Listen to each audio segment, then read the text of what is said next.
Hey, what's up, Pokemon goers? It's Gnome here, coming out with you a little bit of an update that I came across today. Got to level 24, and I was actually a little bit disappointed. Great Balls were at level 12, Hyper Potions were at 16, and we got Ultra Balls at level 20. So my presumption was that at level 24 we were going to end up with something nice. I didn't think it was going to be Master Balls, obviously, because a lot of people have been seeing level 40 and level 50. There's still a lot of speculation on that. I did hear somebody tell me today that it was confirmed level 40.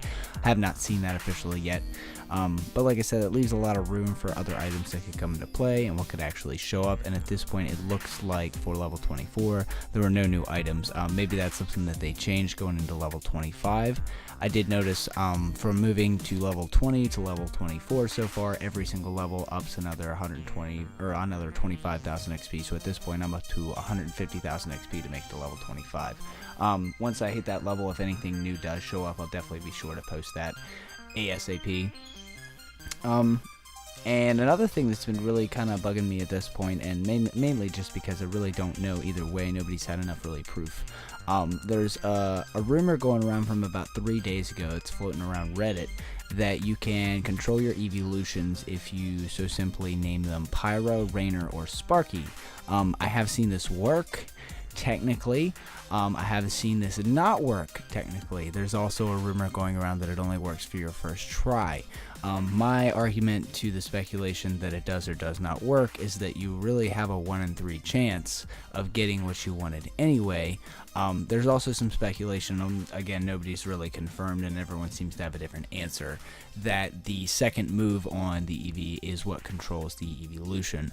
I am working on right now, as you can see, getting up to 150 candies. That'll be 6 EVs, and I'm going to run through not only the 3 different name theory once and twice to see if maybe I get them all 3 the first try and then not the second try, or how that works, or what my luck is. And then again with that, I'm going to go through and see if there's any speculation with the second moves they have as to what they end up. So hopefully we can debunk a couple of those. I'm going to try and have that up by tomorrow. Like I said, I have 121 candies right now, so that's a little under 10 more EVs that I need. Actually, that would be 5 more, I believe, that I need, if I'm correct. So hopefully tomorrow I can get that taken care of and we can get that figured out. Just a few tips. This is what I've been doing, as you can kind of see in some of the videos going on. If you're trying to level up, it's definitely good to find a couple spots that are close by to each other. I know in my town, Cumberland, Maryland, on Washington Street, there's 4 or 5 right in a row. Actually, there's 4 that you can literally sit in a pretty wide area and hit constantly every 5 minutes that they refresh. And there's one just a couple steps down that if you're willing to walk literally 10 feet, you can hit as well. And so non-stop, all day, every day, it seems like there's somebody there. There's somebody hitting it with lures. There's always things going on. So there's lots of things that aren't just popping up in the wild. They're just happening, spawning there because there's 5 lures in that general location. It's gotten a lot bigger than I expected just in the first 7 days, and then even on top of that in the second week. The other Saturday we were out at our local spot, and Papa John showed up at about, I want to say 9:30, 10 o'clock with a bunch of pizza. Was like, hey, we just want to make sure you guys remember to eat, so we brought you guys some pizza on the house. I thought that was really cool. Big shout out to the Papa Johns in our town. I know not a lot of places are hopping on board with the promotions and different things, and I just think that's really awesome that they're pushing this game that way. The gyms are something that a lot of people haven't quite figured out yet or don't know a lot about. The way the gyms seem to work is basically there are the 3 teams, Valor, Mystic, and Instinct. And basically, if you have to choose one of those teams at level 5 or after that whenever you encounter your first gym. You have to pick one. A lot of people have sided up. It's, basically made up teams. And I think there's a few people in every group in everyone's area that are getting pretty high that are taking over. Basically, the principle, though, is that once you take over a gym, you put a Pokemon in there.